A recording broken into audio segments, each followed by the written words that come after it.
आपण सशक्त हेले व्यवस्था सुदृढ़ हेले देश बदलिबो। देश सहित ताल देई गाँ भी बदलिबो। गाँ बदलिले मार स्थिति भी बदलिबो। जहाँ पाई आमे सुभद्रा लक्षपति दीदी महिलांकर पंचायत राज व्यवस्थार भागीदारी कथा कहूचे। आमे अनेक समय रे गाँव रे होउथिबा पल्ली सभा हे जाए लिभि जाए।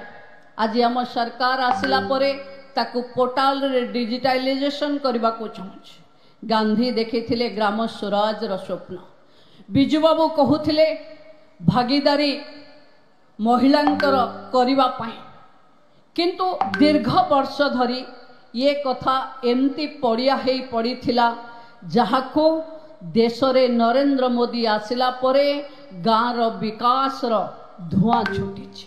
बंधु माने विकास माने डिजिटाइजेशन, विकास माने भागीदारी, विकास माने केवल महिला नुहे, महिला पुरुष कृषक युवक वाणिज्य व्यवसाय करुथिबा सबु लोकंक पई रास्ता पीवा पानी घरे गैस प्रधानमंत्री सूर्य घर घरे गरीब कल्याण ना रे राशन घरे राशन महिलांक ना रे रेशन कार्ड ये सबू आम स्थिति को बखाणुची। आम देशर प्रधानमंत्री प्रतिबद्धता को देखौछि।